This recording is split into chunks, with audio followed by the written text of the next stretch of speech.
Question number 1, 10 लड़के कितने तरीकों से एक वृत्ताकार शैली में खड़े हो सकते हैं। तो देखिए इसे कैसे सॉल्व करेंगे। जब भी आप लोगों के पास n अलग अलग चीज़ें हों और उन्हें वृत्ताकार शैली में व्यवस्थित करना हो तो कितने तरीकों से व्यवस्थित किया जा सकता है, फैक्टोरियल n-1। ठीक है, फैक्टोरियल n-1 तरीके से व्यवस्थित किया जा सकता है। ठीक है, तो यहाँ पे 10 लड़के हैं तो ये हो जाएगा फैक्टोरियल 10-1। ठीक है, यदि ये आएगा फैक्टोरियल 9 और फैक्टोरियल 9 का मान आप लोग जानते हैं क्या होता है, 9 × 8 × 7 × 6 × 5 × 4 × 3 × 2 × 1। ठीक है, इसे जब हल करेंगे तो ये आपका आ जाएगा, ये आ जाएगा 3,62,880। ठीक है, फैक्टोरियल 9 का मान यही आएगा। ठीक है, पहला ऑप्शन सही हो जाएगा आपका।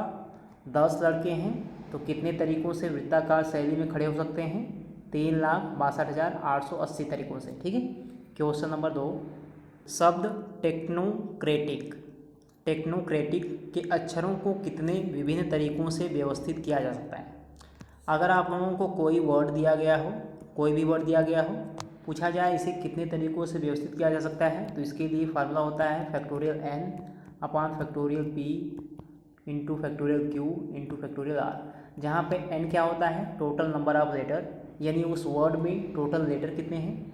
p q r क्या है, दोहराए गए लेटर की संख्या। ठीक है, जैसे यहाँ पे देखिए क्वेश्चन में देखिए क्या दिया गया है, वर्ड टेक्नोक्रेटिक, यही वर्ड दिया गया है टेक्नोक्रेटिक। ठीक है, तो टेक्नोक्रेटिक इसमें जो है वर्ड कितने हैं ये लीजिए, तो TECHNOCRATIC, इसमें जो है टोटल 12 लेटर हैं। ठीक है, तो पूछा गया है अक्षरों को कितने विभिन्न तरीक़ों से व्यवस्थित किया जा सकता है। ठीक है, अभी मैंने आप लोगों को बताया, तो ऊपर हो जाएगा फैक्टोरियल 12 और नीचे देखिए कौन कौन से लेटर जो हैं दोहराए गए हैं। तो देखिए टी जो है यहाँ पे 2 बार आया है। ठीक है, और देखिए सी 3 बार आया है, यानी टी आपका जो है 2 बार और सी आपका 3 बार। ठीक है, तो दोहराए गए लेटर की संख्या क्या है, फैक्टोरियल 2 फैक्टोरियल 3। ठीक है, क्योंकि टी जो है वो 2 बार आया है तो फैक्टोरियल 2 नीचे हो जाएगा, और सी जो है 3 बार दोहराया गया है तो फैक्टोरियल 3। तो कितने तरीक़ों से व्यवस्थित किया जा सकता है, फैक्टोरियल 12 फैक्टोरियल 2 इंटू फैक्टोरियल 3। तो देखिए दूसरा ऑप्शन इसमें सही है, क्वेश्चन नंबर 3। तीसरा क्वेश्चन देखिए, शतरंज बोर्ड से सफ़ेद टीम के 5 प्यादे और काले रंग से 4 प्यादे हटा दिए जाने के बाद एक वर्ग चुना जाता है, वर्ग के खाली होने की प्रायिकता ज्ञात कीजिए। देखिए काफ़ी अच्छी सवाल है, कैसे सॉल्व करेंगे। तो यहाँ पे बात हो रही है शतरंज की। शतरंज में टोटल वर्ग कितने होते हैं, 64 होते हैं, यानी टोटल 64 खाने होते हैं, ये तो आप लोग जानते हैं। और टुकड़े कितने होते हैं, टुकड़े आपके 32 होते हैं, जिसमें 16 आपके सफ़ेद वाइट और 16 ब्लैक टुकड़े। ठीक है, शतरंज की बात हो रही है, टोटल 64 वर्ग होते हैं। अगर टुकड़ों की बात करें तो टोटल 32 टुकड़े होते हैं, 16 वाइट और 16 ब्लैक। अब देखिएगा ध्यान से, कहा गया है शतरंज बोर्ड से सफ़ेद टीम से 5 प्यादे और काले रंग से 4 प्यादे, 5 + 4 कितने होते हैं, 9, यानी 9 टुकड़े जो है हटा दिए जाते हैं। यहाँ से लिखा गया है 9 टुकड़े हटा दिए जाते हैं, 5 सफ़ेद और 4 काले। तो टोटल 32 हैं, 32 में से 9 टुकड़े हटा दिए जाते हैं, कितने बचेंगे, 23। ठीक है, 23 टुकड़े बचेंगे। टोटल 64 वर्ग होते हैं, यानी टोटल 64 खाने होते हैं। अब टुकड़े कितने हैं, 23, 64 खाने हैं, जिसमें से 23 टुकड़ों को रखा जाएगा, तो कितने खाली बचेंगे, 64 - 23, तो खाली कितने बचेंगे, 41 वर्ग जो है खाली बचेंगे। ठीक है, ध्यान से देखिएगा, टोटल 64 वर्ग मतलब टोटल 64 खाने होते हैं शतरंज में। ठीक है, 32 टुकड़े होते हैं, जिनमें 16 सफ़ेद और 16 ब्लैक। ठीक है, कहा गया है 5 सफ़ेद और 4 काले, यानी 9 टुकड़े जो है हटा दिए जाते हैं। ठीक है, जब 32 - 9 करेंगे तो 23 टुकड़े बचेंगे, 23 टुकड़े जो है रखे जाएंगे 64 खानों पे, तो कितने खाली बचेंगे वही पूछा गया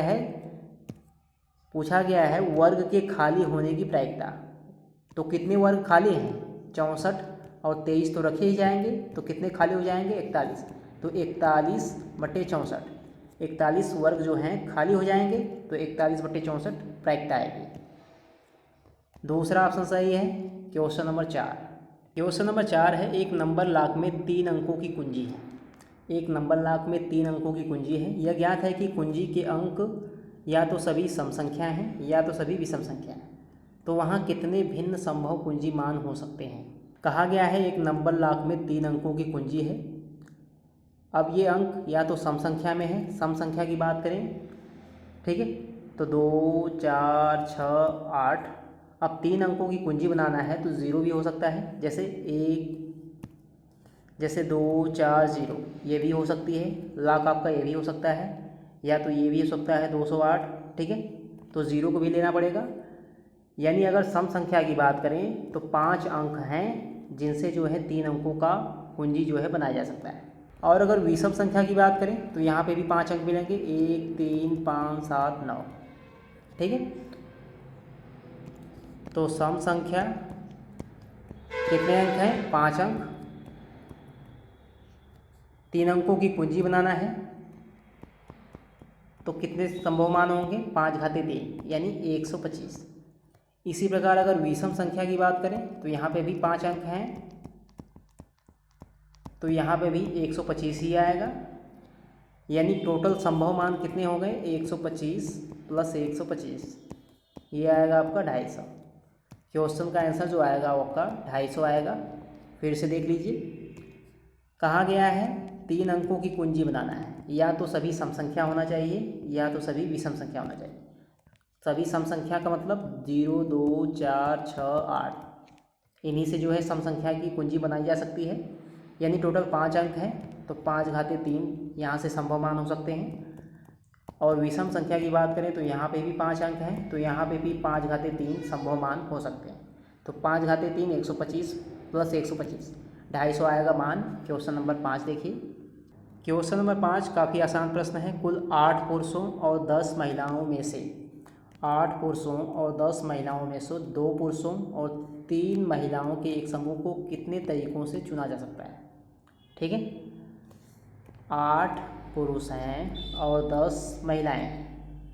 8 पुरुष में से चुनना है कितना 2 पुरुषों को, और 10 महिलाओं में से कितने महिलाओं को चुनना है 3 महिलाओं को, तो 10C3।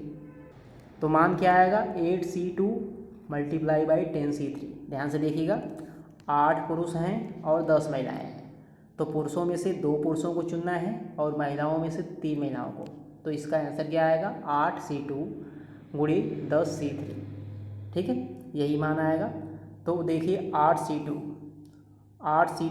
इसे कैसे हल करेंगे, ध्यान से देखिएगा। 8C2 ये आएगा फैक्टोरियल 8, नीचे फैक्टोरियल 2, और 8 - 2 इसका भी फैक्टोरियल करेंगे, तो ये आ जाएगा 8 फैक्टोरियल 2 × फैक्टोरियल 6। ठीक है, तो देखिए क्या आएगा, ऊपर लिख सकते हैं 8 × 7 × फैक्टोरियल 6, और नीचे फैक्टोरियल 2 × फैक्टोरियल 6, तो ये तो कैंसिल हो जाएगा। ये क्या हो जाएगा आपका 8 × 7 = 56/2, यानी ये आएगा 28। ठीक है, यानी इसका मान तो आ जाएगा 28। इसी प्रकार 10C3 का मान निकालेंगे। 10C3 यानी फैक्टोरियल 10 फैक्टोरियल 3 फैक्टोरियल 7। ठीक है, तो 10 × 9 × 8 फैक्टोरियल 7 आ जाएगा। नीचे फैक्टोरियल 3 मतलब 3 × 2 × 1, और फैक्टोरियल 7 कैंसिल हो जाएगा। 3 × 3 = 9, 2 × 4 = 8, यानी इसका मान आएगा आपका 120। तो ये आ गया 120, 28 × 120, तो ये आ जाएगा आपका 3360। ठीक है, तो ऑप्शन नंबर 3 आपका सही हो जाएगा। तो ये थे 5 प्रश्न परमुटेशन एंड कॉम्बिनेशन से रिलेटेड। ये सभी प्रश्न ऑलरेडी एग्जाम में पूछे जा चुके हैं, और ऐसे ही प्रश्न आप लोगों को आगे भी एग्जाम में देखने को मिलेंगे। अगर आप लोगों को वीडियो पसंद आए तो वीडियो को लाइक करिएगा और चैनल को ज़रूर से सब्सक्राइब करिएगा।